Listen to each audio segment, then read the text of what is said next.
ॐ पूर्णमदः पूर्णमिदं पूर्णात् पूर्णमुदच्यते पूर्णस्य पूर्णमादाय पूर्णमेवावशिष्यते। ॐ रामाय रामभद्राय रामचन्द्राय वेधसे रघुनाथाय नाथाय सीताय पतये नमः। श्री राम राम रघुनंदन राम राम श्री राम राम भरताग्रज राम राम श्री राम राम रणकर्कश राम राम श्री राम राम शरणं भव राम राम। श्री रामचंद्र चरणौ मनसा स्मरामि श्री रामचंद्र चरणौ वचसा गृणामि श्री रामचंद्र चरणौ शिरसा नमामि श्री रामचंद्र चरणौ शरणं प्रपद्ये। माता रामो मत्पिता रामचन्द्रः स्वामी रामो मत्सखा रामचन्द्रः सर्वस्वं मे रामचन्द्रो दयालुर्नान्यं जाने नैव जाने न जाने। दक्षिणे लक्ष्मणो यस्य वामे च जनकात्मजा पुरतो मारुतिर्यस्य तं वन्दे रघुनन्दनं। लोकाभिरामं रणरङ्गधीरं राजीवनेत्रं रघुवंशनाथं कारुण्यरूपं करुणाकरन्तं श्रीरामचन्द्रं शरणं प्रपद्ये। मनोजवं मारुततुल्यवेगं जितेन्द्रियं बुद्धिमतां वरिष्ठं वातात्मजं वानरयूथमुख्यं श्रीरामदूतं शरणं प्रपद्ये। कूजन्तं राम रामेति मधुरं मधुराक्षरम् आरुह्य कविताशाखां वन्दे वाल्मीकिकोकिलम्। आपदामपहर्तारं दातारं सर्वसम्पदां लोकाभिरामं श्रीरामं भूयो भूयो नमाम्यहम्। भर्जनं भवबीजानाम् अर्जनं सुखसम्पदाम् तर्जनं यमदूतानां राम रामेति गर्जनम्। रामो राजमणिः सदा विजयते रामं रमेशं भजे। रामेणाभिहता निशाचरचमू रामाय तस्मै नमः। रामान्नास्ति परायणं परतरं रामस्य दासोऽस्म्यहम्। रामे चित्तलयः सदा भवतु मे भो राम मामुद्धर। राम रामेति रामेति रमे रामे मनोरमे सहस्रनाम तत्तुल्यं राम नाम वरानने। हा रघुनंदन प्राण प्रीते तुम बिन जियत बहुत दिन बीते। जे दिन गए तुम ही बिनु देखे ते बिरंची जनि पारहि लेखे। कृपा बारिधर राम खरारी पाहि पाहि प्रणतारतिहारी। अतुलित बल अतुलित प्रभुताई मैं मति मंद जानी नहीं पाई। निज कृत कर्म जनित फल पायो अब प्रभु पाहि शरण तक आयहूँ। असरन सरन बिरद संभारी मोहि जनित जहु भगत भयहारी। श्रवण सुजस सुनियायहूँ प्रभु भंजन भवभीर। त्राहि त्राहि आरति हरन सरन सुखद रघुवीर। मौसम दीन न दीन हित तुम समान रघुवीर। अस बिचारी रघुबंश मनि हरहु विषम भव भीर। कामिहि नारी प्यारी जिमि लोभिहि प्रिय जिमि दाम। तिमि रघुनाथ निरंतर प्रिय लागहु मोहि राम। राम राम राम। बोलिए सच्चिदानंद भगवान की जय। तो आज एक बार फिर थोड़े से अंतराल के बाद इस सत्संग में हम सब दोबारा से उपस्थित हो पाए, उसके लिए प्रभु की अहेतु की कृपा के प्रति नतमस्तक होते हुए भगवान का कोटि कोटि धन्यवाद। और आप सबके हृदयों में बैठे हुए भगवान के श्री चरणों में मेरा शत शत नमन और आप सबका इस सत्संग में हार्दिक अभिनंदन। श्री रामचरितमानस परिक्रमा के इस कार्यक्रम में हम शिव चरित्र के पर पहुंच गए थे और पिछली बार कारणवश थोड़ा सा गैप देना पड़ा था। हमारे सत्संग के प्रेरणा स्रोत डॉक्टर साहब डॉक्टर शर्मा जी, उनकी धर्मपत्नी का स्वर्गवास हो गया था, तो उनको हम सब लोग मिलकर श्रद्धांजलि भी देंगे और उसके आगे फिर आगे का कार्यक्रम चलाएंगे। तो यहाँ थोड़ा सा रिकैपिचुलेट करने के लिए मैं आपको बता दूं कि वहाँ से कथा शुरू हुई थी भगवान शिव जी की, जहाँ ये कहा गया था त्रेता युग में एक बार भगवान शिव सती जी के साथ अगस्त ऋषि के आश्रम में कथा सुनने गए।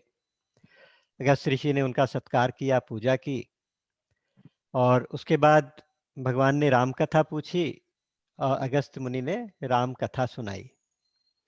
और उसके बाद अगस्त जी ने भगवान शिव से श्री राम की भक्ति का रहस्य पूछा, तो भगवान शिव ने राम की भक्ति का रहस्य बताया और उनकी भक्ति, राम की भक्ति अगस्त्य मुनि को प्रदान की। इस प्रकार से कथा सुनते हुए जब वापस जा रहे थे तो भगवान शिव सोच रहे थे कि भगवान राम का अवतार हुआ होगा मनुष्य रूप में, लीला कर रहे होंगे, किस तरह से दर्शन किए जाएं। सोच ही रहे थे कितने भगवान प्रकट हो गए, क्योंकि वो प्रसंग चल रहा था कि सीता जी को रावण ले गया था और भगवान वन वन में उसकी खोज, सीता मैया की खोज करते हुए भटक रहे थे, रो रहे थे, विलाप कर रहे थे, लीला कर रहे थे। देखकर भगवान शिव ने तो उनको मन ही मन प्रणाम किया, जय सच्चिदानंद कह के वो आगे चल पड़े। सती जी को कुछ कंफ्यूजन हो गया, सती जी को मोह हो गया। उन्होंने सोचा कि ये ब्रह्म कैसे हो सकते हैं, सच्चिदानंद कैसे हो सकते हैं। इस प्रकार से भगवान शिव ने उनको समझाया कि नहीं नहीं, ये वही राम है जिनकी कथा हम सुन के आए हैं और जिनकी भक्ति मैंने अगस्त जी को दी है। ये वही राम है जो नर रूप धारण करके लीला कर रहे हैं। सती जी को कुछ विश्वास सा नहीं हुआ, तो उन्होंने कहा कि अगर तुम्हें लगता है कि कुछ संदेह है तो जाके परीक्षा लेके देख लो। परीक्षा लेने गई सती जी, वहां भगवान राम ने अपना प्रभाव दिखाया और सती जी उल्टे पांव वापस लौट आई। आके भगवान शंकर ने पूछा क्या किया। उन्होंने कहा कि बस मैंने कोई परीक्षा नहीं ली, जैसे आप प्रणाम करते हैं वैसे मैंने भी प्रणाम किया और मैं आ गई। डर के मारे मुंह से झूठ निकल गया। भगवान शिव को पता चल गया, अंतर्यामी हैं, उनको पता चल गया। उन्होंने कहा कि इन्होंने तो माता सती का रूप धारण, माता का रूप धारण किया, तो अब इस शरीर में मेरी इनसे भेंट नहीं हो सकती। ऐसा मन ही मन संकल्प कर लिया और वापस घर को चले। सती जी ने बार बार पूछा कि आपने ऐसा क्या प्रण किया, क्योंकि जिस जैसे उन्होंने प्रण किया था कि इस शरीर से अब सती जी से पत्नी रूप से कोई भेंट नहीं होगी। तो इसके बाद आकाशवाणी हुई कि आपने बहुत उत्तम प्रण किया। तो सती जी बार बार पूछती हैं कि ऐसा आपने क्या संकल्प किया, तो भगवान शिव टाल जाते हैं, कहीं इनको दुख ना हो। और जब कैलाश पर्वत पे पहुंचे तो भगवान शिव तो समाधि में चले गए। 87,000 साल की समाधि के बाद जब उठे हैं राम राम करके, सती जी जब आई तो सती जी को उन्होंने अपने सामने आसन दिया, जैसे माँ को देते हैं। इतने ही में उन दिनों में सती जी के पिताजी दक्ष प्रजापतियों के नायक बनाए गए, उनका प्रमोशन हुआ था, तो वो अपने घर में यज्ञ कर रहे थे, लेकिन भगवान शंकर से वो द्वेष करते थे, तो इसलिए उन्होंने भगवान शंकर को नहीं बुलाया था, बाकी सबको बुलाया था। जब सब देवी देवताओं के विमान गाते नाचते ऊपर से उन्होंने देखा कि जा रहे हैं, सती जी ने पूछा ये कहाँ जा रहे हैं, तो पता चला उनके पिताजी के घर जा रहे हैं। तो उन्होंने भगवान से, शंकर जी से अनुमति मांगी कि मैं भी जाऊं, मेरा थोड़े दिन मन बहल जाएगा, मैं भी अपने पिताजी के घर हो आऊं। शंकर भगवान ने कहा कि वहाँ वो लोग हमें, हमारे को बुलाना नहीं चाहते, हमें हमारे से द्वेष करते हैं, तो नहीं जाना चाहिए। लेकिन सती जी का बहुत ज़्यादा मन देख के उन्होंने अपने कुछ गण साथ में दिए और उनको भेज दिया। जब सती जी गई, वहां जाके उन्होंने देखा कि यहाँ भगवान शंकर का अपमान हो रहा है, यज्ञ में भगवान शंकर का कोई स्थान नहीं, कोई भाग, कोई आहुति नहीं, कोई भाग नहीं, कुछ नहीं। तो उनको बहुत क्रोध आ गया और वहां उन्होंने सबको भला बुरा कहा, अपने पिताजी को भी, और योगाग्नि में अपने शरीर को त्याग दिया। शिव जी के जो गण थे उन्होंने यज्ञ को विध्वंस करना शुरू कर दिया। जब भृगु जी ने यज्ञ की रक्षा की, तो भगवान शंकर ने अपने मुख्य गण को भेजा, वीरभद्र को, और वीरभद्र ने जाके सारे शंकर को तहस नहस किया, दक्ष प्रजापति का सर भी काट दिया, सबको दंड दिया। तो सबने मिलकर प्रार्थना की, तो उन्होंने फिर उनके सिर के ऊपर एक बकरे का सिर लगा के उनको जीवन दान दिया। तो इस प्रकार यहाँ तक कथा हुई। लेकिन सती जी जब अपना शरीर त्याग के गई, तो उन्होंने जाते जाते, शरीर छोड़ते छोड़ते भगवान राम से या भगवान से जन्म जन्मांतर तक ये वरदान मांगा कि जन्म जन्मांतर तक मैं भगवान शिव की दासी बनी रहूं, भगवान शिव ही मेरे स्वामी हो। तो यहाँ से आज की कथा प्रारंभ है। यहाँ पे कहते हैं कि सती मरन हरि सन, सती मरत हरिसन बरमागा, जन्म जन्म शिव पद अनुरागा, तेहि कारण हिमगिरि गृह जाई, जन्मी पार्वती तनु पाई। इसीलिए उनको दोबारा जन्म लिया उन्होंने। अब एक की बार जन्म लिया उन्होंने, हिमाचल के घर में, हिमाचल के घर बेटी बन के आई, पर्वत की बेटी थी इसलिए पार्वती कहलाई। तो पार्वती के रूप में उन्होंने एक जन्म लिया। यहाँ तुलसीदास जी बहुत सुंदर वर्णन करते हैं कि जब, जिस दिन से पार्वती जी का जन्म हुआ, तो सारी रिद्धियां और सारी सिद्धियां, यानी आठों सिद्धियां, नौ निधियां, सारी की सारी उस पर्वत पे आके रहने लगी। और वहाँ का वातावरण इतना मनोरम हो गया, इतना अच्छा हो गया कि शीतल मंद सुगंध लहर, ऐसे हवा बहने लगी। नदियां जितनी थी उन सब के अंदर बहुत पवित्र जल बहने लगा, जैसे गंगा जी का जल पवित्र मानते हैं, तो ऐसे सारी नदियां जितनी भी हिमाचल से निकली, सबका जल उसी तरह से गंगा जल की तरह पवित्र हो गया।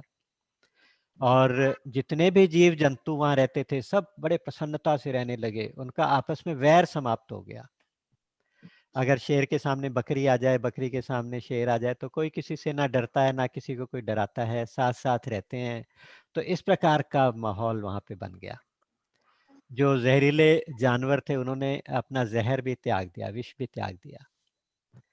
और इंटरेस्टिंग चीज क्या कहते हैं, वहां पर्वत में जो खाने होती हैं, मणियों की खाने और कीमती मिनरल्स की खाने जितनी भी होती हैं, वैसे गुप्त रहती हैं।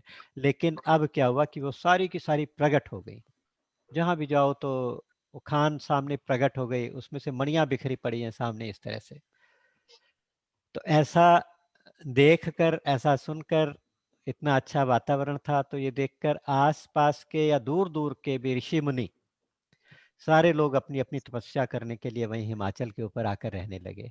और उन सब का हिमाचल ने स्वागत किया, सबके लिए कुटिया और स्थान बना के, तपोस्थली बना के दी। तो सब लोग बैठ के अपना वहीं वहीं तपस्या करने लगे। और तो और बहुत से देवी देवता ऋषि मुनियों के वेश में आकर वहां पर रहने लगे। आखिर जगदम्बा का अवतार हुआ है तो वहां ये सब क्यों ना हो। इतना ज्यादा प्रभाव देख के गोस्वामी जी एक चौपाई बहुत सुंदर लिखते हैं। वो कहते हैं कि हिमाचल इस तरह सुशोभित हो रहा है जैसे राम भक्ति के मिलने से भक्त की शोभा बढ़ जाती है, उसी तरह से पार्वती के जन्म से हिमाचल की शोभा बढ़ गई। उसी समय जब ये समाचार चारों तरफ फैला तो नारद जी ने भी सुना। नारद जी कहते हैं कौतुक ही में, खेल खेल में वहां पर हिमाचल के घर में पधारे, हिमाचल में पधारे। जैसे ही हिमाचल ने देखा तो वो तुरंत नारद जी का स्वागत करने के लिए आए, उनको अपने महल में लेकर गए और उनके चरण प्रक्षालन करके, पैर धो के उसका जो जल था वो उसका आचमन किया, अपने आसपास सबने आचमन किया और उस जल को पूरे महल में चारों तरफ छिड़का दिया, सबको पवित्र कर दिया। इस प्रकार उन्होंने नारद जी का स्वागत किया। फिर बैठ के उनके चरणों में एक प्रार्थना की। उन्होंने कहा कि त्रिकालज्ञ सर्वज्ञ तुम, गति सर्वत्र तुम्हारी, कहु सुता के दोष गुण, मुनिबर हृदय विचारी। अपनी बेटी जो पार्वती थी उनको लाकर उनकी चरण वंदना करवाई महर्षि नारद की, देवर्षि की, और उनसे कहा कि आप त्रिकालज्ञ हैं, आप तीनों कालों को जानते हैं और सर्वज्ञ हैं, यानी भूत भविष्य वर्तमान सब कुछ जानते हैं, और वर्तमान में तो आप जो कुछ है सब कुछ जानते हैं, सर्वज्ञ हैं। और फिर आपकी सब तरफ गति है, आप सब तरफ मन की गति से पहुंचते हैं नारद मुनि। तो आप सब जगह आते जाते रहते हैं, ज्ञान के भंडार हैं, तो आप कृपा करके इस बेटी का हाथ देख के इसका कुछ गुण और दोष बताओ। गुण दोष बताने का मतलब कि इसके जीवन में क्या क्या है, जरा थोड़ा सा भाग्य, इसका प्रारब्ध हमें भी बताओ। कहु सुता के दोष गुण, पहले दोष फिर गुण। लेकिन नारद जी ने जैसे ही पार्वती को देखा तो वो तो पहचान गए मन ही मन और मुस्कुराने लगे। लेकिन उन्होंने सोचा कि जब जगदम्बा अपने आप को प्रकट नहीं करना चाह रही तब तक मुझे भी थोड़ा सा इनकी लीला में सहयोग करना चाहिए। तो उन्होंने कहा कि अच्छा ठीक है, मैं देखता हूँ। और आज माँ जगदम्बा नारद जी के हाथ में अपना हाथ देकर अपना भविष्य पूछ रही हैं और नारद जी उनको उनका देख के भविष्य बता रहे हैं। इतनी मज़ेदार सीन रहा होगा, सुन के भी देख के भी थोड़ा आनंद आ जाता है। तो वहाँ उन्होंने, नारद जी ने बहुत सुंदर बातें कही हैं कि उन्होंने कहा है, यहाँ कहा कि नारद जी ने कह मुनि बिहसी गूढ़ मृदु बानी, बहुत गूढ़ और मधुर वाणी से उन्होंने सब कुछ बताया। गूढ़ इसलिए कि उन्होंने जो जो बताया संसारिक रूप से उसका मतलब कुछ और निकलता है, आध्यात्मिक रूप से उसका मतलब कुछ और निकलता है। वो बोल तो सच ही रहे हैं कि नारद जी सत्य के अलावा और कुछ बोल ही नहीं सकते। तो गूढ़ और मृदु वाणी उन्होंने बोली है। उन्होंने कहा कि सुता तुम्हारी सकल गुण खानी, तुम्हारी बेटी सब गुणों की खान है, सुंदर है, सुशील है, सयानी है। इसके 3 नाम होंगे, उमा, अंबिका और भवानी। और सभी अच्छे लक्षणों से संपन्न तुम्हारी बेटी है। यह हमेशा हमेशा हमेशा के लिए अपने पति को बहुत प्यारी होगी। इसका पति इसको बहुत ज्यादा प्यार करेगा और इसका सौभाग्य अचल होगा। अचल होने का मतलब वो अजर अमर रहेगा। इसका जो पति होगा वो अमर रहेगा, अजर अमर। और ये बेटी तुम्हारी पूरी दुनिया में पूज्य होगी, सारी दुनिया इसकी पूजा करेगी। और पतिव्रता तो ये इतनी होगी कि इसका केवल नाम लेने से संसार की महिलाएं, संसार की नारियां पतिव्रत धर्म का आचरण करेंगी, इसका नाम लेके पतिव्रत धर्म का पालन करेंगी। तो और इसके कारण माता पिता को यश मिलेगा। इतनी सारी बातें उन्होंने बेटी के बारे में बताई। तो माता पिता सुन के बहुत ज्यादा प्रसन्न हो रहे हैं। जब उन्होंने कहा कि सुता तुम्हारी सकल गुण खानी। सकल गुण खानी का दो मतलब है। सांसारिक रूप से तो यह है कि जितने भी सांसारिक गुण हैं जो एक नारी में होने चाहिए वो सारे गुण इसके अंदर हैं, ये भी सत्य है। और दूसरा वो कह रहे हैं कि सकल गुण मतलब सत्व रजस और तमस, ये तीनों गुण एक साथ जहां होते हैं वो मूल प्रकृति। तीनों गुणों की खान जब एक स्थान पे होती है तो उसको हम मूल प्रकृति कहते हैं। वो भगवान की माया है, वो भगवान की मूल प्रकृति है। वो तुम्हारे घर जन्म लेकर आई हैं और सुंदर तो हैं ही, सुशील भी हैं, सयानी भी हैं। और यहाँ पे कहा कि नाम इनके तीन होंगे, उमा, अंबिका और भवानी। उमा तो वेदों का सार है। जैसे वेदों का सार प्रणव होता है ओम, ओम में अ उ और म ये तीन मात्राएं होती हैं। उमा में भी यही तीन मात्राएं हैं, उ म और आ, उमा।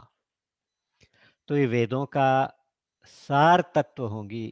और उनका, हाँ, अंबिका, अंबिका का मतलब यह है कि ये सबकी अम्बा, सबकी माता होंगी, सबकी माता, पूरे जगत जननी कहलाएंगी। और भवानी का मतलब ये भव की पत्नी बनेगी, यानी संसार, यानी भगवान शंकर की भवानी है। ये भगवान शंकर को भव कहते हैं, तो ये भवानी है। तो भवानी कह के उसका भविष्य बताया, उमा कह के वर्तमान बताया और अंबिका कह के इसका भूतकाल बताया, बल्कि तीनों काल बताए। तो उन्होंने कहा त्रिकालज्ञ हैं आप, तो तीनों कालों के तीन नाम उन्होंने उमा, अंबिका और भवानी बताई। और जब उन्होंने कहा कि ये संतत यही प्यारी होगी, तो इसका मतलब यह है कि इसका पति इसको बहुत प्यार करेगा। और दूसरा यह है कि अनादिकाल से ये शिव की अर्धांगिनी है। अनादिकाल, अनादि यानी जब से स्टार्ट हुआ समय, तब से ये भगवान शिव की अर्धांगिनी है और ये भगवान शिव शिव की प्रिय है, प्रिया है। और इससे आपको यश मिलेगा क्योंकि इन्होंने आपको चूज किया है प्रकट होने के लिए, तो इसलिए आपको इस कारण से बहुत यश मिलेगा। हमेशा जहां भी आप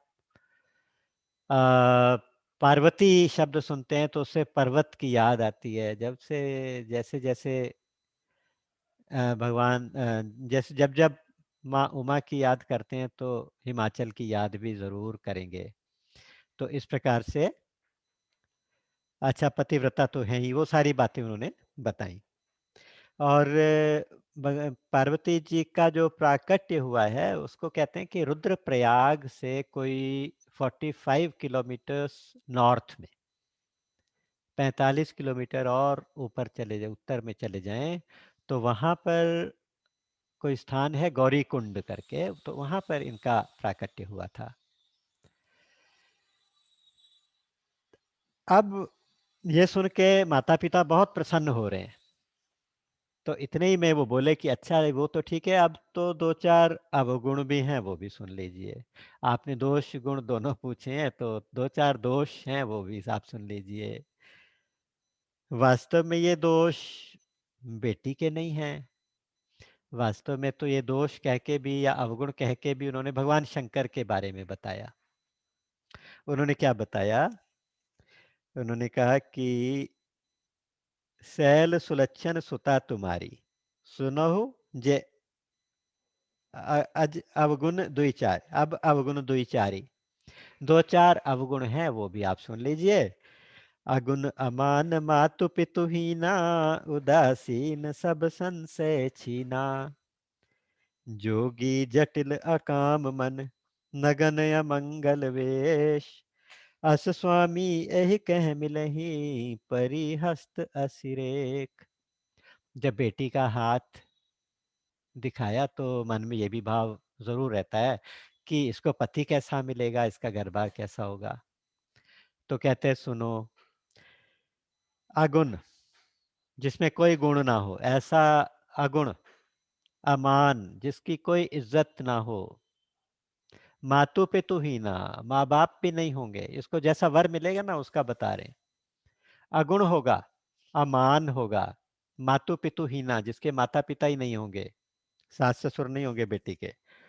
और उदासीन, उदासीन मतलब दुनिया से बिल्कुल कोई इंटरेस्ट नहीं रखता, किसी से कोई मतलब भी नहीं, उदासीन रहेगा सबसे।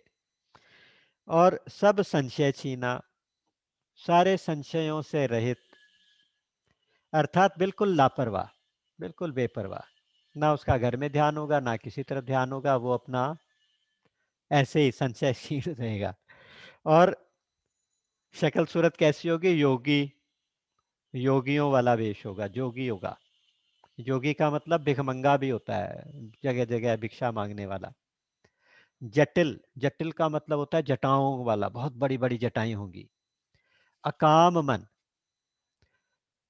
मन बिल्कुल निष्काम होगा, अकाम, काम होगा ही नहीं उसमें, काम नहीं होगा तो इसका मतलब पति का सुख नहीं मिलेगा बेटी को। अकाम मन। नगन, कपड़े नहीं पहनता होगा, नंगा रहता होगा। अमंगल वेश, इस प्रकार से अमंगल वेश होगा। अमंगल वेश कह के उन्होंने बताया कि शरीर पे भस्म लगाता होगा, चिता की भस्म शरीर के ऊपर मली हुई, और शरीर के ऊपर सांप लपेटे हुए, इस प्रकार का अमंगल सा वेश। ऐसा पति तुम्हारी बेटी को मिलेगा। अब मैं ये अपनी तरफ से नहीं कह रहा, ना मैं कोई आशीर्वाद या श्राप दे रहा हूं, बल्कि ये इसके हाथों में यही रेखा पड़ी है, मैं क्या करूं।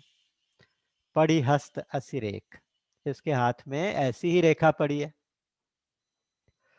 सुनते ही माता पिता एकदम शॉक्ड, छोटी सी बच्ची बेचारी, उसके बारे में जब ये बताया जाए कि इसको ऐसा पति मिलेगा जो योगियों वाला भेष होगा, बड़ी बड़ी जटाएं होंगी, कपड़े भी नहीं पहनता होगा, और मन में कुछ, ना तो उसके कुछ कामना, ना किसी से कोई इंटरेस्ट, ऐसे पति के घर में कहाँ जाएगी बेटी हमारी। तो ये सुन के सबकी आंखों में आंसू आ गए। सबकी मतलब जो माता थी मैना, उनके आंखों में, पिता थे हिमाचल, उनकी आंखों में भी आंसू, और यहाँ पार्वती जी की आंख में भी आंसू आ गए। और जो साथ में उनकी सखी कोई और बैठी थी, कोई और दो तीन लोग बैठे थे, सबकी आंखों में आंसू आ गए। लेकिन यहाँ इंटरेस्टिंग चीज है कि बाहर की दशा तो एक जैसी है, बाहर तो सबकी आंखों में आंसू हैं, उदास दिखाई दे रहे हैं, लेकिन अंदर की दशा अलग अलग है। पार्वती जी की आंख में आंसू हैं, खुशी के आंसू।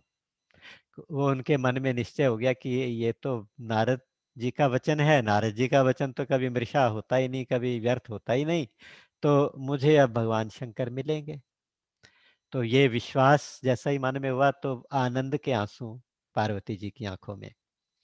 और माँ बाप तो उसको साधारण बेटी समझ के पूछ रहे थे, तो उनकी आंख में इस बात के आंसू कि हमारी बेटी के लिए ऐसा वर लिखा है भाग्य में। वास्तव में जो ये जितने भी अवगुण कह के बताए, ये वास्तव में भगवान शंकर की बहुत सुंदर स्तुति है, बहुत सुंदर स्तुति है।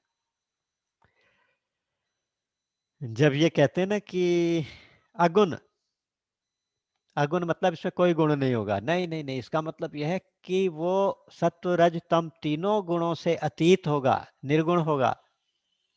निर्गुण, निर्गुण का मतलब तीनों गुणों के परे, जो त्रिगुणातीत, तो ऐसे गुणातीत होगा। अमान, अमान में एक तो होता है कि उसका कोई मान नहीं होगा, कोई इज्जत नहीं होगी। दूसरा अर्थ ये होगा कि सब ही मान प्रद आप अमानी, सबको मान देंगे लेकिन अपने लिए मान चाहेंगे नहीं, किसी से कोई मान नहीं चाहेंगे। दूसरा ये होता है कि वो बिल्कुल निरहंकार होंगे, उसमें कोई अभिमान नहीं होगा, इसलिए अमानी कहलाएंगे, अमान। और मातु पितु हीना का मतलब ये है कि उनको माता पिता का सुख नहीं मिला, ऐसा नहीं। उसका मतलब यह है कि यही तो जगत के माता पिता हैं, जो जगत के अनादिकाल से हैं, जगत से भी पहले से हैं, तो ऐसे भगवान शंकर, उनका कौन माता पिता होगा। तो इसलिए पुराणों में कई तरह की कथाएं भी आती हैं, लेकिन कहीं भगवान शंकर को से विष्णु जी प्रकट हो रहे हैं, कहीं विष्णु जी से शंकर प्रकट हो रहे हैं, कि ब्रह्मा जी से शंकर। तो ये तीनों जो है ना, ब्रह्मा विष्णु महेश तीनों है, त्रिपुटी जो कहलाती है, ये त्रिमूर्ति जो कहलाती है, इनका कोई भी आदि नहीं है, कोई भी अंत नहीं है।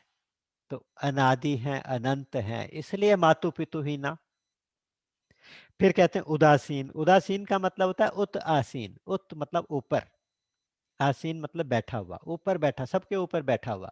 सबके ऊपर बैठा हुआ मतलब सर्वश्रेष्ठ। उदासीन का मतलब सर्वश्रेष्ठ भी होता है। और उदासीन का मतलब अ,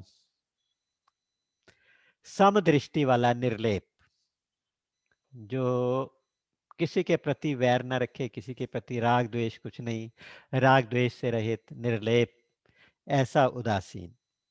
और माया से अतीत, क्योंकि जो द्वंद्वों से अतीत हो जाएगा वही उदासीन कहलाएगा। जो द्वंद्वों से अतीत हो गया, द्वंद्वों से अतीत होने का मतलब जो पेयर्स ऑफ अपोजिट्स होते हैं ना, उनमें वो सब कुछ नहीं है, वो सबसे एब्सोल्यूट में चला गया। यानी जो अच्छा बुरा, छोटा बड़ा, मतलब जो इस तरह के जो जोड़े होते हैं ना, मान अपमान, हानि लाभ, जीवन मरण, उन सबसे परे है वो। इन सारे द्वंद्वों से परे वो भगवान शंकर, ऐसे उदासीन भगवान शंकर।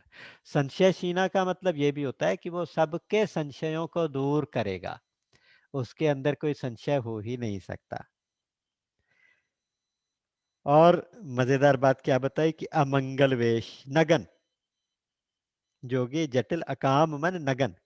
अकाम मन का मतलब ये भी होता है कि निष्काम होगा या पूर्ण काम होगा। पूर्ण काम का मतलब सारी कामनाएं पूरी हो गई, ऐसा पूर्ण काम महादेव, ऐसा भगवान शंकर। तो एक तरह से भगवान शंकर की स्तुति हो रही है। और नगन अमंगल वेश, नगन का मतलब होता है कि उसके ऊपर माया रूपी आवरण कोई नहीं होगा, निरावरण।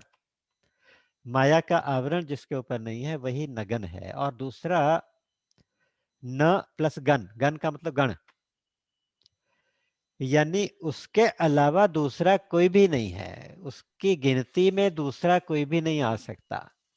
अद्वितीय होगा, एकाकी होगा, अकेला, ऐसा एको ब्रह्म द्वितीयो नास्ति, ऐसे ब्रह्म का स्वरूप, ऐसा भगवान शंकर। और योगी का मतलब, योगी का मतलब तो सिद्ध, योगीश्वर होगा, सिद्ध होगा, अवधूत होगा। और अमंगल वेश, अमंगल का मतलब यहाँ पे अ प्लस मंगल, यानी जिससे ज्यादा मंगल कोई ना होता हो, ऐसा अमंगल। जैसे कहते हैं ना अमोल, अमोल का मतलब जिसका कोई मोल ना हो। एक तो ये हुआ कि बिल्कुल फ्री, दूसरा एक है जिसका मोल कोई लगा ही ना सके, है ना, ऐसा होता है। तो इसी तरह से अमंगल का मतलब अतिशय मंगल रूप होगा, अतिशय मंगल। अतिशय मंगल का मतलब उससे ज्यादा मंगल कोई नहीं हो, ऐसा परम मंगल, परम सुहावन रूप इसके पति का होगा। ये सुनकर अब माता पिता तो दुखी हो गए, परेशान हो गए। उन्होंने कहा, अब देखिए स्वाभाविक सी बात है, जब ऐसा कोई बात बताए तो बड़ा नेचुरल सा सवाल होता है। वही नेचुरल सा सवाल अब पिताजी ने किया है, हिमाचल ने। उन्होंने कहा कि प्रभु आप जो कहते हैं बिल्कुल सत्य होगा, क्योंकि आप तो देवर्षि हैं, सत्य ही बोलेंगे। तो हमें कोई उपाय भी तो बताइए। अगर कोई किसी का भाग्य खराब बता रहा हो कि इसकी ग्रह दशा खराब है, ये है वो है, तो सीधा सीधा नेक्स्ट क्वेश्चन यही होता है कि अच्छा कोई उपाय भी बताइए। अब यहाँ हिमाचल ने उपाय पूछा।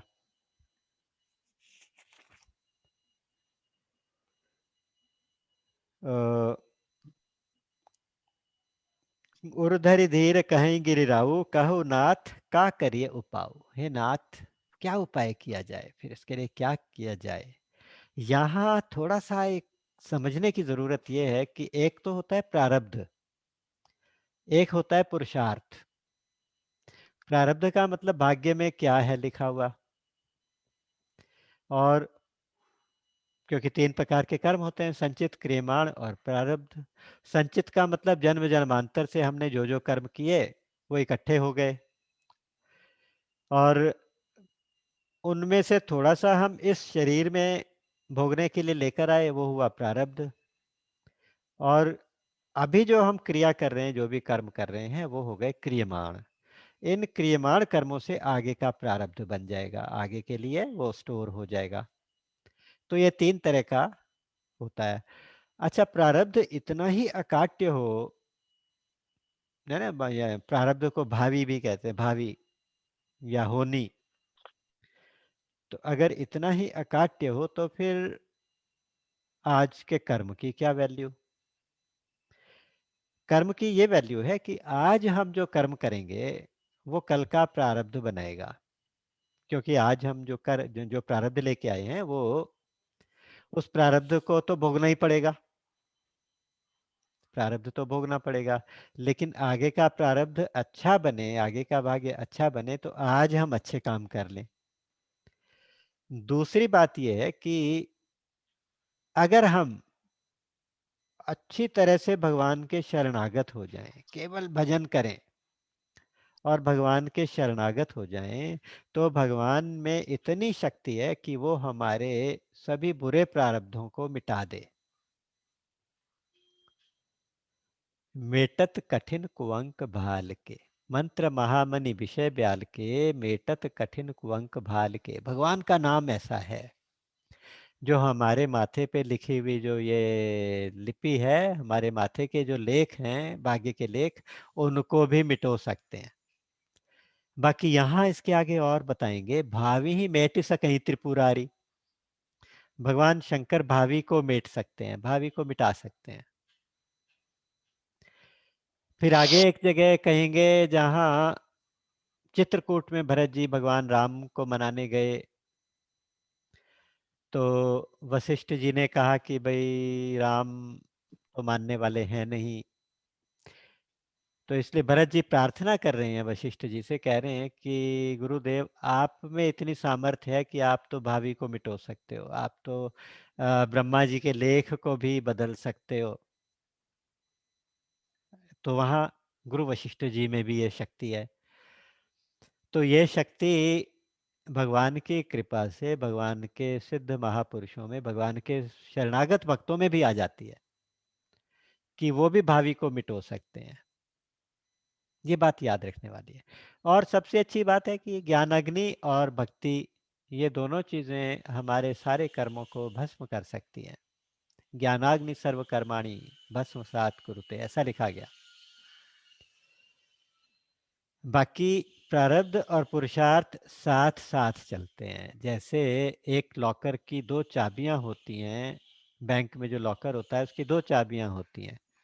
एक चाबी कस्टमर के पास रहती है, एक चाबी बैंक में मैनेजर के पास रहती है।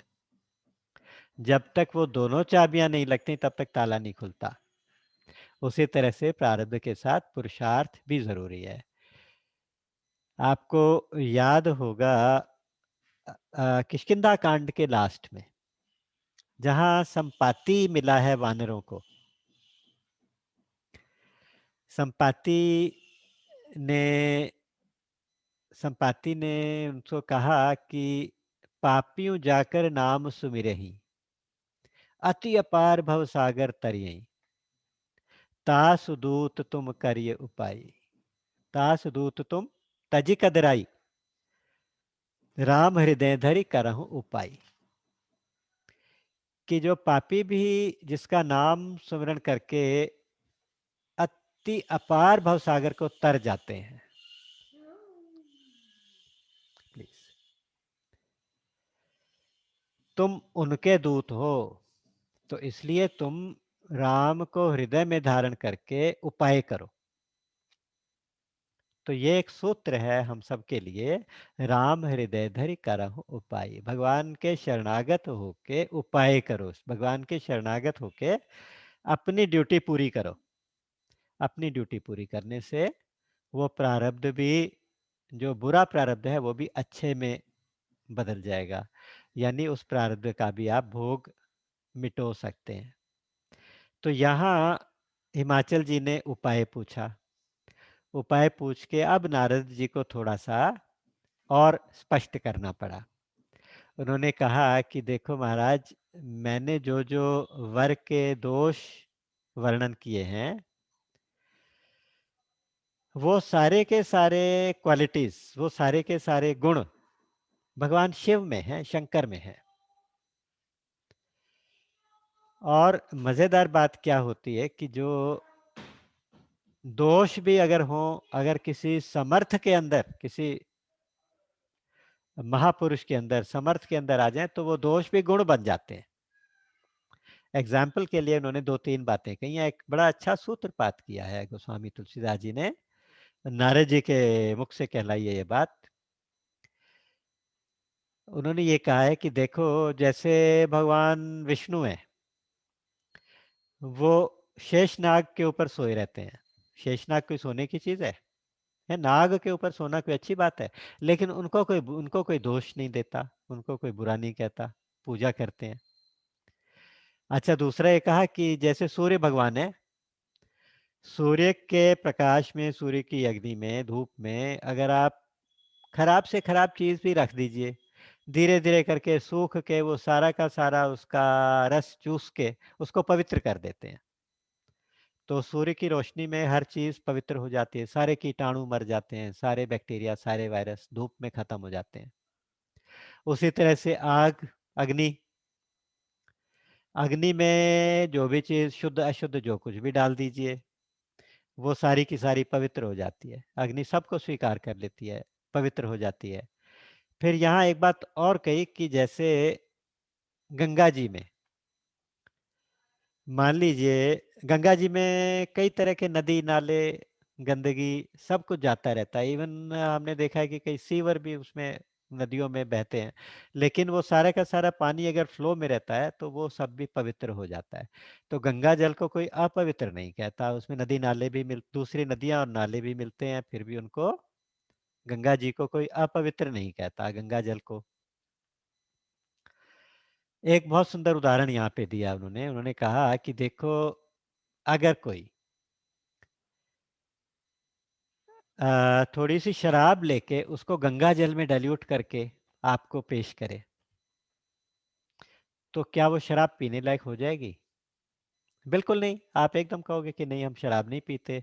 लेकिन वो दूसरा कहेगा कि ये तो गंगा जल में बनी है, गंगा जल में तैयार की हुई शराब है, तो आप इसको स्वीकार करें। तो आप स्वीकार नहीं करेंगे, कोई भी नहीं करेगा। लेकिन वही शराब अगर आप नदी में डाल दें, गंगा जी में डाल दें, तो क्या उस गंगा जल का आचमन नहीं कर सकते? कर सकते हैं। तो यहाँ फर्क क्या हुआ? फर्क क्या हुआ? फर्क हुआ थोड़े और ज्यादा का। थोड़े और ज्यादा, यहाँ एक गिलास जल था, वो तो अपवित्र हो गया। लेकिन जहाँ कॉन्टिन्यूस फ्लोइंग वाटर था, वहां वो अपवित्र नहीं हुआ। तो कहते हैं कि समरथ को नहीं दोष गोसाई, समरथ को नहीं दोष गोसाई, रवि पावक सुरसरी की नाई। रवि मतलब सूर्य, पावक मतलब अग्नि, सुरसरी मतलब गंगा जी।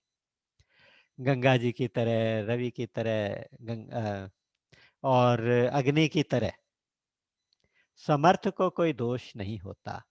इसलिए भगवान शंकर अगर भस्म लगाएं, भगवान शंकर अगर गले में सर्प धारण करें, भगवान शंकर अगर नग्न रहें, दिगंबर रहें, तो भी उनको कोई दोष नहीं होता। गंगा वो जटाएं बढ़ा लें, योगियों का वेश धारण कर लें, तो उनको कोई नहीं कहेगा। लेकिन अगर उनकी नकल करके कोई जीव, साधारण जीव, ये कहे कि जीव भी तो ब्रह्म का अंश है, जीव भी तो ब्रह्म ही है, जीवो ब्रह्मैव नापरा, ये बात कह के अगर वो कुछ ऐसे दोष अपने अंदर लाए, तो वो उसके लिए माफ करने लायक नहीं होंगे। तो यहाँ पे उन्होंने ये कहा कि जीव अल्पज्ञ है, जीव अल्प है, और ब्रह्म भूमा है, ब्रह्म तो पूर्ण है। उस पूर्ण के साथ अगर कोई दोष आरोपित किया जाए तो वो दोष नहीं कहलाता, लेकिन अल्प के साथ अगर कोई दोष होता है तो वो दोष होता है। तो यहाँ उन्होंने ये सूत्र दिया है, यहाँ पे जीव की ईश समान, जीव क्या ईश के बराबर कभी हो सकता है? यहाँ अब बहुत से अलग अलग लोग कहेंगे कि अरे जीव तो ब्रह्म ही होता है, तत्व से ब्रह्म होता है, ठीक है। है ना? यहाँ एक बात किसी ने पूछा कि गोस्वामी तुलसीदास जी अद्वैतवादी हैं या सगुण उपासक हैं? किसी ने पूछा गोस्वामी जी अद्वैतवादी हैं या, क्योंकि इसमें बहुत सारी अद्वैत की बातें भी की हैं रामचरितमानस जी के अंदर, और या कि वो सगुण के उपासक हैं। तो इसका उत्तर यह है कि वो अद्वैत सगुण के उपासक हैं। इनका जो ये मत था विशिष्टाद्वैत करके कहलाता है ना, रामानुजाचार्य जी वाला। तो इसके बारे में डिटेल नहीं जाएंगे, लेकिन इतना जरूर समझ लेंगे कि यहाँ थोड़ा सा हिंट भगवान शंकराचार्य जी में आदि शंकराचार्य जी ने भी अपने एक श्लोक में दिया। उन्होंने एक जगह ये कहा कि हे प्रभु, हे हे ईश्वर, आप समुद्र हैं और मैं आपकी तरंग हूं। तो आपका और मेरा रिलेशन ऐसे है जैसे समुद्र और तरंग का रिलेशन। जो आप है वही मैं हूं, तरंग मतलब लहर।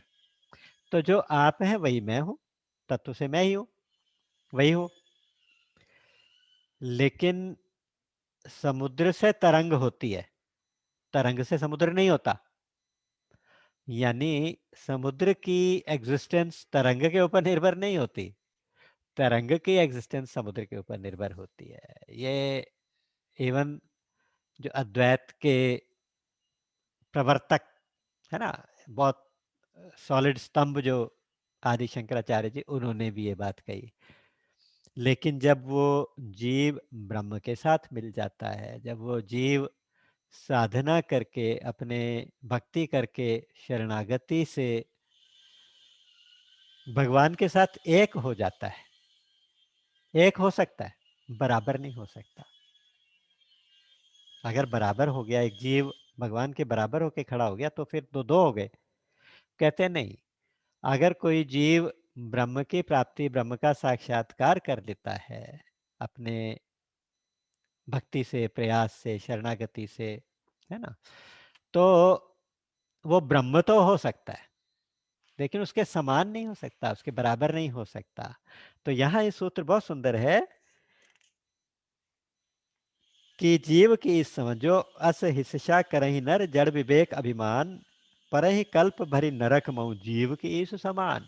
जीव क्या ईश के समान हो सकता है? समान नहीं हो सकता। तो इसलिए उन्होंने कहा कि अब उपाय बताता हूं। उपाय ये है कि क्योंकि ये सारे के सारे गुण भगवान शिव के अंदर हैं,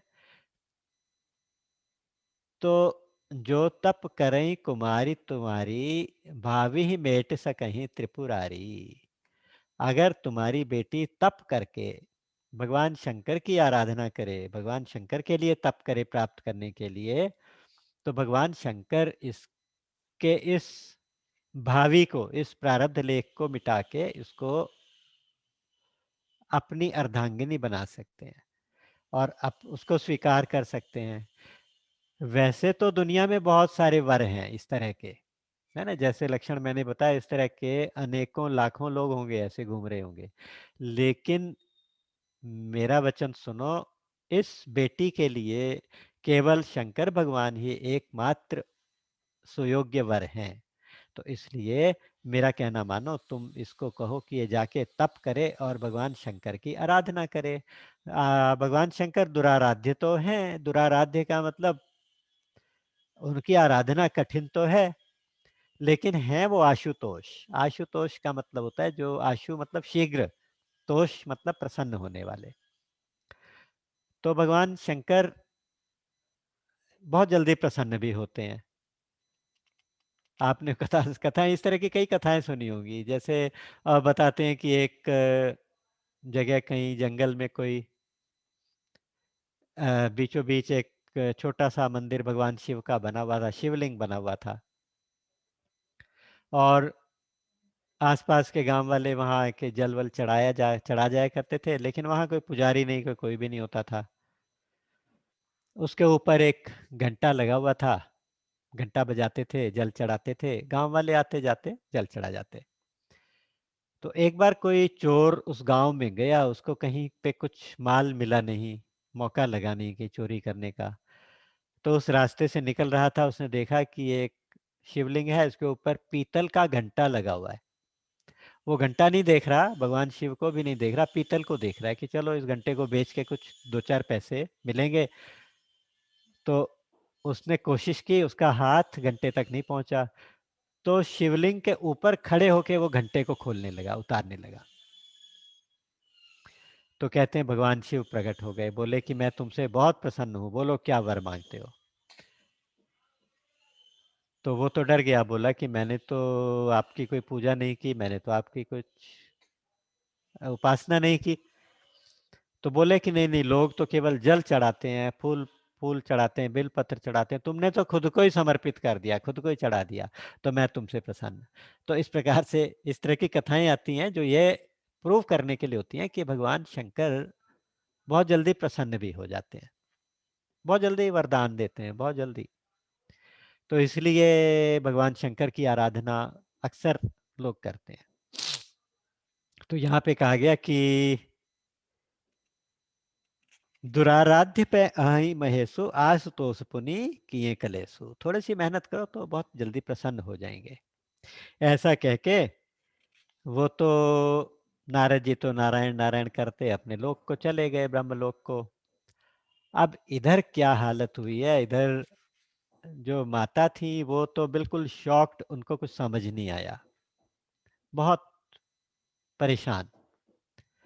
उन्होंने अपने पति से कहा कि मुझे ना नारद जी की बातें कुछ समझ नहीं आई, मुझे इनकी बातें कुछ समझ नहीं आई, क्या कहना चाहते थे। और ऐसी बात बता गए, अगर ऐसे किसी वर के साथ, ऐसे किसी लड़के के साथ आपने बिटिया की शादी कर दी, इतनी सुंदर सुशील बिटिया, उसको ऐसे घर में कहीं भेज दिया, तो लोग तो हमें बेवकूफ कहेंगे, कहेंगे कि देखो पहाड़ है ना, पहाड़ तो वैसे ही स्वभाव से जड़ होते हैं, तो इसलिए हमारी बुराई करेंगे। तो आप ऐसा करें, इसके लिए कोई अच्छा सा लड़का ढूंढें, हम इसका अच्छी जगह पे विवाह करेंगे, नहीं तो मैं इस लड़की की शादी नहीं करूंगी, मैं इसको कुंवारी ही रख दूंगी, लेकिन अच्छी जगह पे विवाह करूंगी। कोई सुंदर सा सुशील लड़का देख के आप इसकी शादी कर दो। लेकिन हिमाचल जी बोले कि देखो, नारद जो कहते हैं ना, देवर्षि हैं, इनकी वाणी कभी असत्य नहीं होती, और इनकी वाणी व्यर्थ भी नहीं होती। व्यर्थ मतलब ऐसे फालतू में कोई बात कह गए होंगे, ऐसा भी नहीं है, जरूर इसके पीछे बहुत गहरा मीनिंग होगा, सहेतुक बात होगी, कोई ना कोई इसका हेतु होगा। तो आप महारानी ऐसा करें कि आप बेटी को समझाएं, उसको अपने कॉन्फिडेंस में लेके प्यार से उसको ये समझाएं कि वो शिव जी की आराधना करे, शिव जी की तपस्या करे, तप करे। और देखो, अब जिसने इतनी सुंदर बेटी का निर्माण किया है, वो इसका कल्याण भी करेंगे, वही भगवान इसके लिए अच्छा सा लड़का भी बताएंगे, इसके लिए इसका कल्याण भी करेंगे। तो इसलिए तुम इसको ये कहो, नारद जी जैसा कह गए कि तुम्हारी बेटी तप करे, तो इसको बोलो कि तुम भगवान शंकर के लिए तप करो।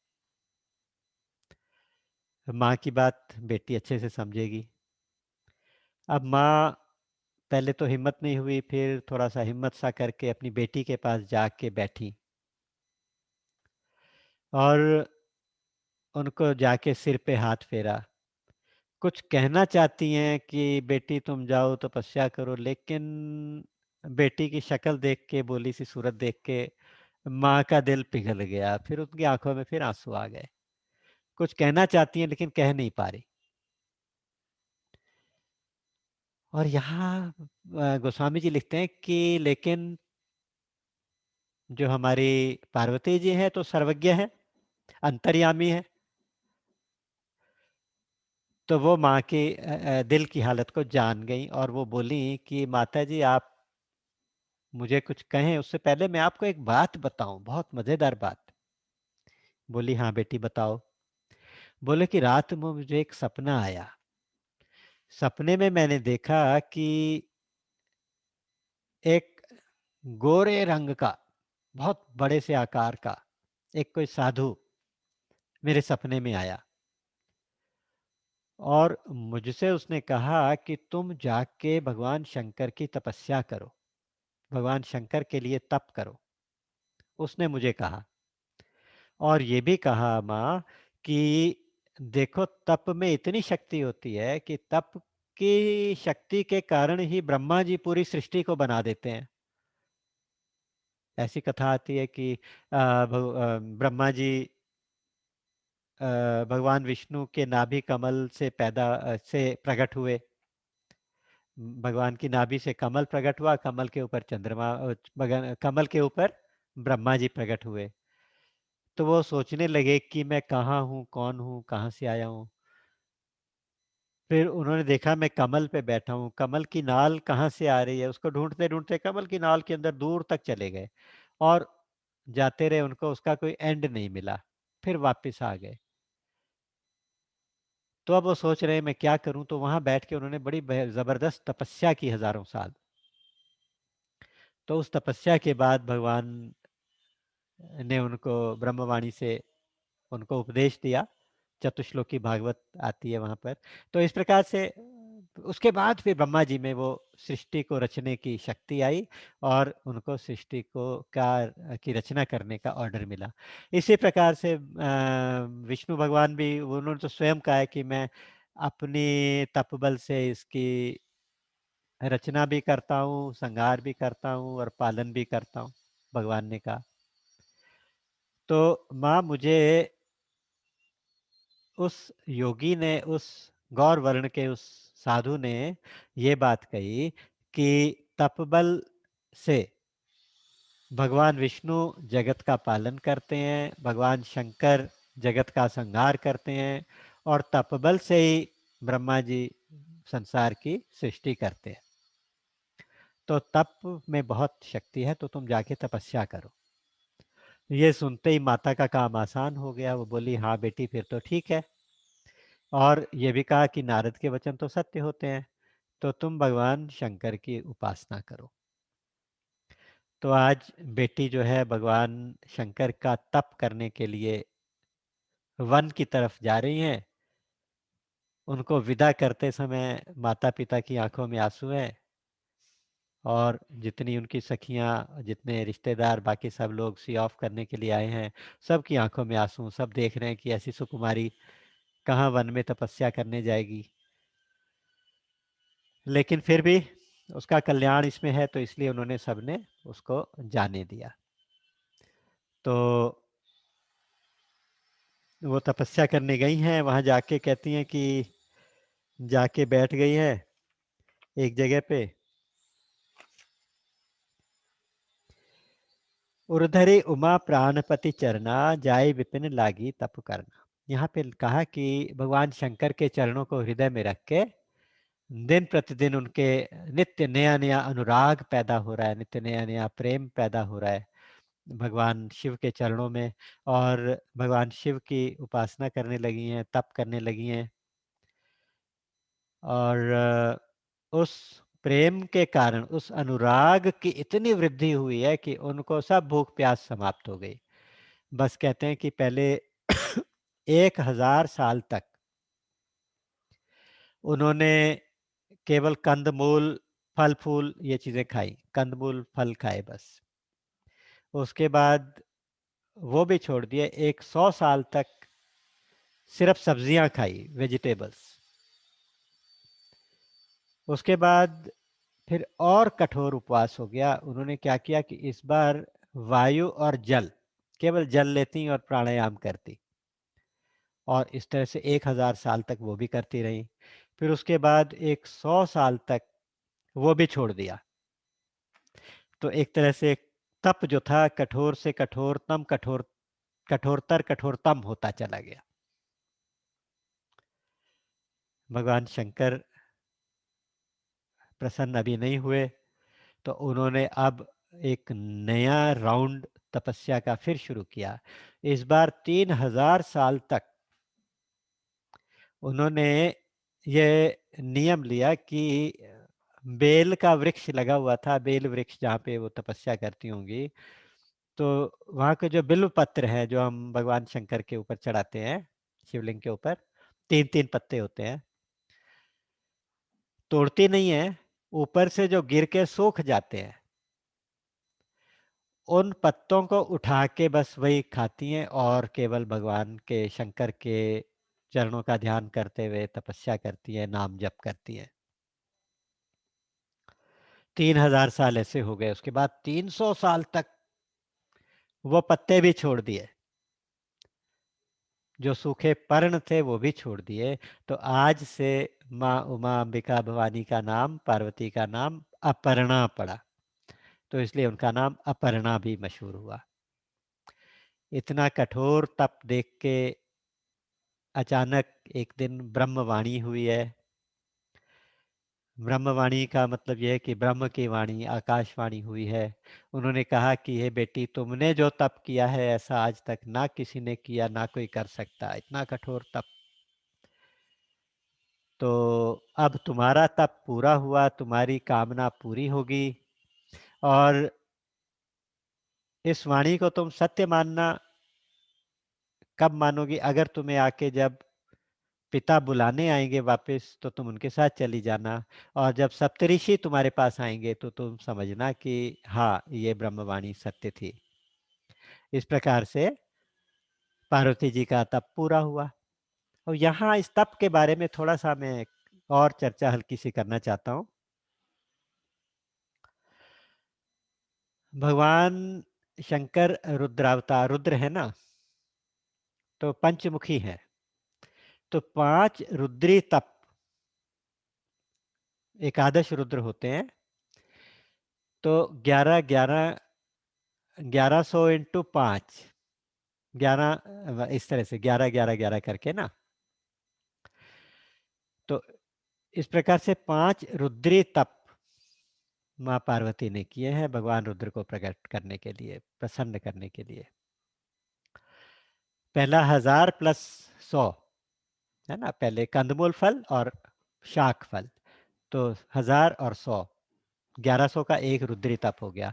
फिर 1100 का दूसरा, पहले में वारी बतासा, दूसरे में वो भी कठोर उपवासा, तो 1100।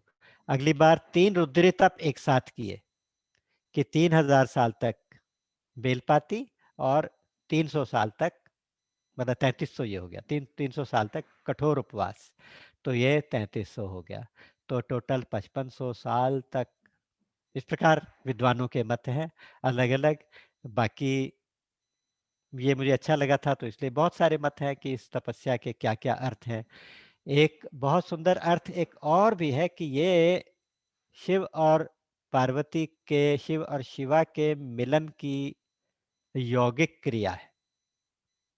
कुंडलिनी जागरण, जैसे कुंडलिनी होती है वो मेरुदंड के नीचे मूलाधार चक्र में, वहां पे कॉइल्ड फॉर्म में रहती है, शक्ति होती है। तो ये शक्ति माँ पार्वती है। और जो मूलाधार चक्र यानी पर्वत के मूल में रहती हैं, पर्वत की तलहटी में, वहां पर ये इनका घर है। तो वहां पे रहती हैं, इनका शिव से मिलन होना है। तो मूलाधार तो यहीं पे रहती हैं, मूलाधार चक्र में तो रहती हैं। उसके बाद सबसे पहला जो उनका तप था वो कंद मूल फल खाती हैं। ये कंद मूल फल भूमि भूमि वो होता है, पृथ्वी तत्व। कंद जो होते हैं ना, कंद का मतलब होता है कि जैसे शकरकंद है, या कंदमूल एक अलग होती है, चीज होती है, वो भी जमीन के नीचे लगती है। तो पृथ्वी तत्व का उन्होंने साधना की है, पृथ्वी तत्व की साधना की है। तो मूलाधार चक्र की साधना हो गई। और मूलाधार चक्र से फिर ऊपर उठ के फिर जल, उन्होंने जल की स्वाधिष्ठान, जो चक्र होता है वहाँ जल तत्व होता है, तो उन्होंने बारी बतासा करके, बारी, बारी मतलब जल, जल से उस चक्र की सिद्धि की है, उस चक्र से और ऊपर उठी हैं। और उसके बाद बतासा मतलब वायु चक्र, वायु चक्र का मतलब हो गया हृदय, अनाहत चक्र, अनाहत चक्र तक आ गई है कुंडलिनी। और उसके बाद वो फिर बेलपाती, बेलपाती में 3 पत्ते होते हैं, तो यहाँ भी 3 नाड़ियाँ आके मिलती हैं आज्ञा चक्र में, तो आज्ञा चक्र में पहुंची और उसके बाद बिल्कुल उपवास करके सबसे ऊपर सहस्रार चक्र तक पहुंच जाती हैं। तो ये शक्ति वहां पे उनका शिव जी फिर ऊपर उतरते हैं कैलाश से और आकर उनका पानी ग्रहण करते हैं। तो इस प्रकार से ये शिव और शक्ति के मिलन की यौगिक क्रिया भी आध्यात्मिक रूपक भी है। तो आध्यात्मिक रूपक बनाने से ये मतलब नहीं हुआ था कि ऐसा नहीं हुआ, ये केवल रूपक ही है, ऐसा नहीं है। वो तो हुआ ही, लेकिन उसके द्वारा हमें क्या संदेश मिल रहा है ये भी साथ में समझना चाहिए। तो इस प्रकार से पार्वती जी का तप पूरा हुआ। अब क्या हुआ, इधर अब कहते हैं ये तो पार्वती जी की कथा हुई, अब भगवान शंकर की बात सुनो। भगवान शंकर का क्या हुआ कि जब से सती जी ने शरीर छोड़ा, तब से भगवान शंकर कुछ उदास से रहने लगे। उदास, भगवान शंकर अपने आप दुखी नहीं होते, उदास नहीं होते। भगवान उदास होते हैं तो अपने भक्त के दुख से उदास होते हैं, है ना। करुणा में रघुवीर गोसाई, बेग पाई यही पीर पर आई। दूसरों के दुख से दुखी हो जाते हैं, तब दुख दुखी सुकृपा निकेता। भगवान राम को जब हनुमान जी भी कह रहे हैं कि सीता जी को जब भगवान राम का संदेश दे रहे हैं, तो वहां पे कह रहे हैं कि माँ, भगवान राम आपके दुख से दुखी हैं, आपके दुख के कारण दुखी हैं। क्योंकि भगवान राम करुणामय हैं, भगवान शंकर करुणामय हैं, वो दूसरों का दुख नहीं देख सकते। और खास तौर से जो उनके अपने होते हैं, उनको विरह का दुख हो रहा है तो वो फिर सहन नहीं कर सकते। तो इसलिए वो अपने सती जी के दुख के कारण दुखी हैं। तो उस दुख को दूर करने का एक ही उपाय है कि भगवान की कथा सुनी जाए, सत्संग किया जाए। तो क्या होता है कि वो पृथ्वी पे विचरण कर रहे हैं, जगह जगह ऋषि मुनियों के आश्रम में जाते हैं, ऋषियों को राम की कथा सुनाते हैं, और ऋषियों से राम की कथा, मुनियों से राम की कथा सुनते हैं, और वहां से फिर और दूसरी जगह चले जाते हैं। इस प्रकार से करते करते उनके मन में राम के प्रति, भगवान के प्रति इतना ज्यादा अनुराग बढ़ गया, इतना ज्यादा प्रेम बढ़ गया कि भगवान में प्रकट हो गए। हरि व्यापक सर्वत्र समाना, प्रेम ते प्रकट हो ही मैं जाना। तो भगवान राम वहां पे प्रकट हो गए भगवान शिव के आगे। भगवान शंकर ने उनकी स्तुति की है, वंदना की है। तो राम जी कहने लगे कि देखो भगवान, आज मैं आपसे कुछ मांगने आया हूँ। तो भगवान शंकर बोले कि ये तो बात समझ नहीं आई, आप मांगने। बोले कि आप, विनती है मेरी, आपसे एक विनती करने आया हूँ, आप, मैं जो मांगू वो आप देंगे, ऐसा वायदा करिए। तो भगवान शंकर ने कहा ठीक है प्रभु, आप आज्ञा करें। तो भगवान शंकर ने फिर पार्वती की सारी कथा सुनाई। उन्होंने कहा कि सती जी जो शरीर छोड़ के गई थी, उन्होंने हिमाचल के घर में पार्वती के रूप में जन्म लिया है, और उन्होंने आपकी बहुत कठोर तपस्या की है, और उनको मैं प्रॉमिस करके आया हूँ कि मैं भगवान शंकर को मना लूंगा। उनको मैंने अब आकाशवाणी करके कह दिया है आपकी तरफ से। तो आप मेरे मांगने से ये वरदान दीजिए, ये कृपा करिए मेरे ऊपर। भगवान राम कह रहे, क्योंकि भगवान राम और शंकर का ऐसा संबंध है कि सेवक स्वामी सखा, वो उनके सेवक है, वो उनके सेवक है, वो उनके स्वामी, उनके स्वामी, वो दोनों सखा भाव से रहते हैं। तो सेवक स्वामी सखा, ये तीनों तीनों रिश्ते भगवान शंकर और राम के हैं। तो आप मुझे वरदान दीजिए, मुझे एक मांगने से ये वायदा करिए कि आप पार्वती जी को अपना लीजिए पत्नी के रूप में। अब भगवान शंकर कह रहे हालांकि है तो ये गलत बात, अब ये तो उचित नहीं है, लेकिन आज्ञा सिर पर नाथ तुम्हारी है, लेकिन आपकी आज्ञा तो शिरोधार्य है। तो आप जैसा कहेंगे मैं वैसा ही करूंगा। तो आपने आज्ञा दी है, आप विनय कर रहे हैं, आप प्रार्थना करते हैं, प्रार्थना करना योग्य नहीं है, मतलब जहाँ कहते हैं ना ये अनुचित है, अनुचित तो यही है कि आप मुझसे प्रार्थना करें, आप तो मुझे आज्ञा दे सकते हैं। तो आज्ञा दी है आपने, तो मैं उस आज्ञा का पालन करूंगा। तो मैं आपकी आज्ञा शिरोधार्य करूंगा। तो भगवान विनोद में यहाँ पे कह रहे हैं कि नहीं नहीं, सिर पे मत धारण करना, गंगा जी है वहां से तो फिर भूल जाओगे, बह जाएगी। तो मेरी जो वाणी है ये अपने हृदय में धारण करना। तो ऐसे भाव भक्तों ने लिखे। तो उन्होंने कहा कि आप मेरी बात को हृदय में रखना, याद रखना। तो इतने ही में सप्तऋषि वहां पर आते हैं। भगवान राम चले गए, सप्तऋषि आए। सप्तऋषि को भगवान शंकर ने कहा कि अच्छा तुम जाके जरा पार्वती की प्रेम परीक्षा लेके आओ। उन्होंने जो उनकी जो भक्ति है वो दृढ़ है कि नहीं है ये पता करके आओ। तो सप्तऋषि माँ पार्वती के पास जाते हैं, वहां देखते हैं तो हैरान हो जाते हैं। मूर्तिमंत तपस्या, कि जैसे तपस्या ने शरीर धारण कर लिया हो, खुद तप ने शरीर धारण कर लिया, ऐसी माँ पार्वती इतनी तेजोमयी वहां दिखाई दे रही हैं। तो जाके उन्होंने, पार्वती जी ने उनकी वंदना की है, प्रणाम किया है। और आप कैसे आए?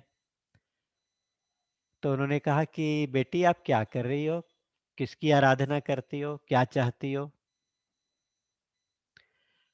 तो वो बोली कि अब मैं आपसे क्या बताऊं, मैं तो पानी में दीवार उठाना चाहती हूँ पानी में दीवार का कंस्ट्रक्शन करना चाहती हूँ। और मैं एक ऐसा असंभव सा काम, असंभव सी कामना मन में लेके बैठी हूँ। मैं अपने गुरु के उपदेश से भगवान शंकर को पति के रूप में मांगना चाहती हूँ। भगवान शंकर से प्रार्थना करके ये चाहती हूँ कि वो मुझे अपने पत्नी के रूप में धारण करें, स्वीकार करें। मनुहठ परा न सुने सिखावा, चहत बारी पर भीति उठावा। नारद कहा सत्य सोई जाना, बिनु पंखन हम चाहे ही उड़ाना। बिना पंख के उड़ना चाहती हूँ, पानी में दीवार उठाना चाहती हूँ। मतलब असंभव सा काम है, लेकिन मैं अपने गुरु की वाणी को सत्य मान के यहाँ बैठी हूँ। तो मैं भगवान शंकर को अपना पति बनाना चाहती हूँ, उनकी पत्नी बनना चाहती हूँ। तो सुन के वो हंसने लगे, बोले कि तुम भी कैसी बात करती हो, अरे तुम जड़ पर्वत से पैदा हुई हो ना, तुम्हारी बुद्धि भी जड़ हो गई है, कैसी बात करती हो। भगवान शंकर वो कोई योग्य वर थोड़ी है। और फिर नारद जी, जिसका उपदेश मान के तुम यहाँ बैठे हो, नारद ने तो लोगों के घर बिगाड़े हैं, उसके कहने से किसी का घर बसा थोड़ी है आज तक। मुझे बताओ किसी का घर बसा हो। दक्ष ने क्या किया था, दक्ष को ब्रह्मा जी का वरदान मिला था कि ब्रह्मा जी का ऑर्डर हुआ था कि तुम जाके आगे सृष्टि को बढ़ाओ। तो दक्ष ने 1000 पुत्र पैदा किए, उन सबको कहा कि तुम आगे जाके सृष्टि को आगे बढ़ाओ। उन्होंने कहा कि उससे पहले हम तप करना चाहते हैं। तप करने गए, रास्ते में नारद जी मिल गए, उनसे सत्संग चर्चा हुई और उनको ऐसा वैराग्य हुआ कि वो हमेशा के लिए वन में चले गए। गृहस्थ आश्रम में तो क्या ही जाते, वो सीधे सन्यासी हो गए। 1000 के 1000 बेटे, फिर दोबारा से 1000 बेटे और पैदा हुए। उनको भी दोबारा से नारद जी मिले, उनको भी भेज दिया। तो दक्ष ने फिर नारद जी को श्राप दिया था। उन्होंने कहा था कि मैं भी तुम्हें श्राप देता हूँ कि तुम्हारा भी कोई घर नहीं बसेगा, तुम्हारा भी कोई घर नहीं बनेगा, और तुम कहीं एक घड़ी से ज्यादा एक जगह टिक के बैठ भी नहीं पाओगे, हमेशा चलते रहोगे। इस प्रकार की कथाएं पुराणों में हमारे आती हैं। अरे दक्ष का घर उन्होंने उजाड़ दिया, चित्रकेतु का घर उन्होंने उजाड़ दिया। नारद ने क्या किया, नारद ने तो किसी का घर बसाया थोड़ी है। तुम किसकी बात मान के बैठी हो? और फिर उस योगी के लिए, उस बावले के लिए तुम तपस्या कर रही हो कि जो पहले देवताओं ने मिन्नतें करके उनसे कोशिश करके जबरदस्ती सती से ब्याह कराया था। अब सती को तो उन्होंने घर से निकाल दिया और वो शरीर भी छोड़ गई, और उसके बाद से वो मस्त घूमते हैं, कभी जहाँ कहीं देखते हैं, कभी कहीं सो जाते हैं, कभी कहीं सो जाते हैं, कभी कहीं बैठे हैं। वो तो, उनको तो कोई अपना घर बसाने की अब कोई चिंता ही नहीं है। ऐसे योगियों के घर में क्या कभी कोई नारी का स्थान हो सकता है? तो तुम तो गलत कर रही हो। इस प्रकार से उन्होंने कहा। उसके वहां वर्णन क्या किया है, निर्गुण निलज कुबेश कपाली, अकुल अगेह दिगंबर ब्याली। ऐसे भगवान शंकर कि निर्गुण है, निर्लज हैं, कुवेश हैं, वही सारी बातें जो नारद जी बताए थे वहां पे। और कपाली, हाथ में कपाल धारण, ये गले में नरमुंडों की माला धारण करने वाले, अकुल, उनका कोई कुल नहीं है, कोई लिनिएज पता ही नहीं है किसी को, अगेह घर भी नहीं है, दिगंबर रहते हैं, दिशाएं ही वस्त्र हैं उनकी, वस्त्र भी नहीं पहनते। ब्याली मतलब हाथ में सर्प धारण करते हैं। इन सब के भी बहुत स्तुति परक मीनिंग्स निकलते हैं। लेकिन उन्होंने कहा कि ऐसे घर में, ऐसे योगी के घर में क्या किसी नारी का कोई काम है? हम तुम्हें बताते हैं, बहुत तुम्हारे योग्य वर है, एक विष्णु है और इतने सुंदर हैं वो, इतने लक्ष्मीपति हैं, इस प्रकार से उन्होंने करके भगवान शंकर की श्रीपति हैं, वैकुंठ निवासी हैं। ऐसा वर हम तुम्हारे लिए कहो तो हम तुम्हारी आगे बात चलाएं, हम तुम्हारा वहां पे करा सकते हैं। अब पार्वती जी तो कोई छोटी मोटी कोई शक्ति नहीं है, वो तो महाशक्ति है, जगदम्बा है। तो वो हंस के ही अभी उनसे बात कर रही हैं, हालांकि अंदर उनको बुरा लगा, लेकिन वो हंस के बात कर रही हैं। कह रही हैं कि तुम तो बड़े विज्ञानी कहलाते हो, तुम तो बड़े विद्वान कहलाते हो, लेकिन बातें तुम कैसी कर रहे हो? लेकिन अब छोड़ो, तुम्हें अब क्या कहा जाए, तुम ऐसा करो, अगर तुम थोड़ा पहले आते, है ना, अगर तुम थोड़ा पहले आते मैं तुम्हारी बात मान भी लेती, लेकिन अब तो मैं नहीं मान सकती। तजऊ नो नारद कर उपदेशु, आप कहीं सत बार महेसु। मैं अपने गुरु के वचन को अब टाल नहीं सकती। अगर तुम थोड़ा पहले आते तो शायद मैं तुम्हारी बात पे विचार करती, है ना। क्योंकि गुरु के वचनों में जिसका विश्वास नहीं होता तो उसको तो फिर कुछ नहीं मिलता। मुझे तो अपने गुरु के वचन में पूरा पूरा विश्वास है, उन्होंने जो मुझे कहा है मैं तो उसी तरह से करूंगी। और सुनो, अगर मुझे भगवान शंकर खुद आके 100 बार ये कहें कि मैं तुम्हें स्वीकार नहीं करता, नहीं करता, तो भी मैं उन्हीं के लिए तपस्या करूंगी, तो भी उन्हीं को प्रसन्न करने के लिए, क्योंकि मेरे गुरु ने कहा है। आप कहीं 7 बार महेशु, भगवान महेश 100 बार आके भी मना करें तो भी मैं नहीं मानूंगी। तो इतनी दृढ़ता देखी, इतनी दृढ़ता देखी। तो ये कुछ चौपाइयाँ बहुत सुंदर हैं यहाँ पे, सबके पढ़ने लायक हैं, जहाँ पार्वती जी ने एक तरह से ऋषि मुनियों को, सप्तऋषियों को फटकार लगाई है कि तुम थोड़ा पहले आते। पहले आने का मतलब कि जब तुम नहीं थे मैं तो तब थी। अगर तुम थोड़ा और पहले पैदा हुए होते तो शायद तुम मुझे उपदेश लेने लायक बनते, लेकिन अब तुम तो मेरे बालक हो, तुम तो मेरे बच्चों जैसे हो, अब तुम मुझे क्या उपदेश करोगे? इस प्रकार से उन्होंने इनडायरेक्टली उनसे ये कहा कि मैं तो, जो तुम मिलते ही प्रथम मुनीसा, सुनते हो सिख तुम्हारी धरी सीसा। तो यहाँ पे कहा कि जन्म कोटि लगी रगर हमारी, बरऊ शंभु नत रहूं कुमारी। करोड़ों जन्मों की सौगंध है मुझे, या तो मैं भगवान शंकर से ही शादी करूंगी, नहीं तो किसी से नहीं करूंगी, कुंवारी रह जाऊंगी, कोई बात नहीं। भगवान 100 बार आकर मना करेंगे तो भी मैं उन्हीं की आराधना करूंगी। जब इतनी दृढ़ता देखी, गुरु के वचनों में इतना विश्वास देखा, तो तुरंत सप्तऋषियों ने उनके आगे सिर झुकाया और कहा कि माँ आप धन्य हैं, धन्य हैं, धन्य हैं। तुम माया भगवान शिव, सकल जगत पितु मात। ऐसी वंदना की है। उन्होंने कहा कि तुम और भगवान शंकर सारे जगत के माता पिता हैं। आप सारे जगत की माता हैं, भगवान शंकर सारे जगत के पिता हैं। ऐसा कह के उन्होंने बार बार उनके चरणों में प्रणाम किया और वहां से चले गए। जय गए कहाँ, अब सीधे जाके अब उन्होंने इनके पिताजी को जाके बताया,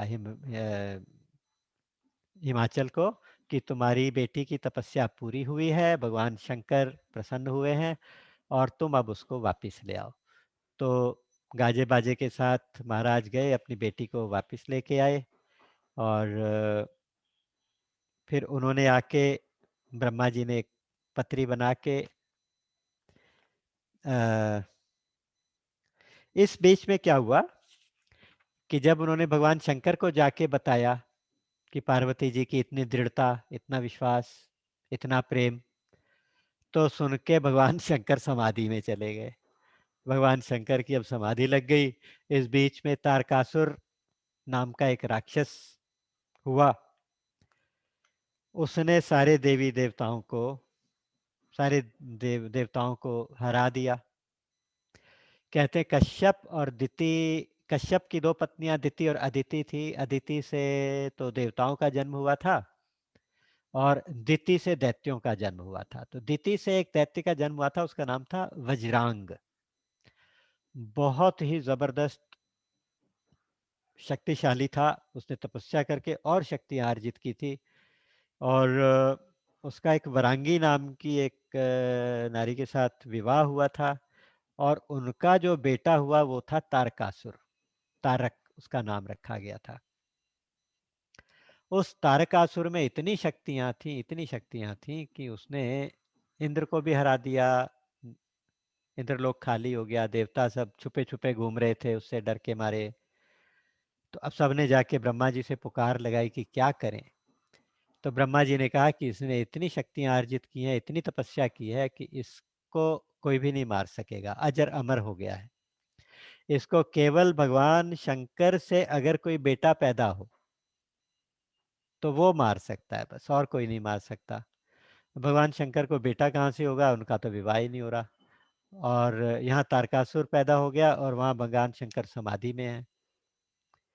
देखिए, सती जी जो श्रद्धा की प्रतीक हैं वो तो चली गई, विश्वास समाधि में चला गया। जब श्रद्धा और विश्वास अलग अलग हो गए तो क्या पैदा हुआ, तारकासुर। तारकासुर मतलब तर्क का असुर, जो हर बात में तर्क लगाए, हर बात में लॉजिक्स लगाए, हर बात में मीन मेख निकाले, ऐसा ऐसा संशय। तो फिर दैवी शक्तियां तो दब जाती हैं, दैवी शक्तियां दब गई हैं। तो अब भगवान शंकर पार्वती को स्वीकार करें, श्रद्धा और विश्वास का मिलन हो, तो उनका जो प्रोडक्ट होगा उस प्रोडक्ट से ये सारे संशय दूर होंगे, सारे तार्क तर्क दूर होंगे। तो इस प्रकार से कहा। अब सब लोग सोच रहे हैं कि कैसे करें। भगवान शंकर तो समाधि में चले गए।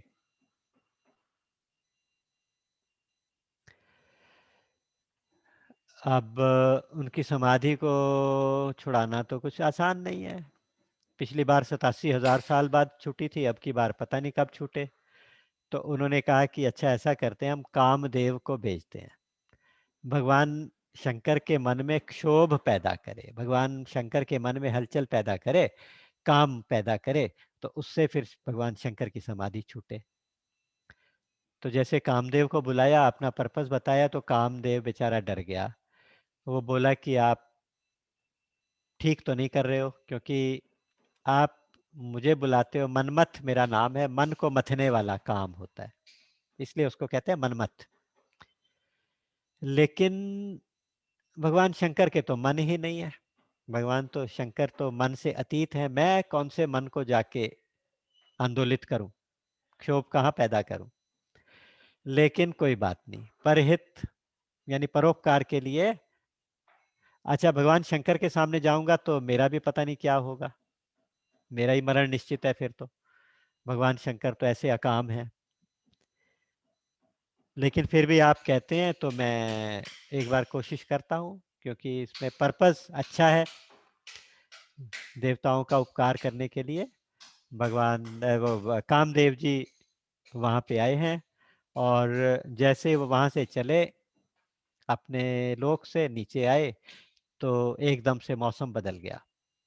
कामदेव ने पूरा अपना असर दिखाना शुरू कर दिया।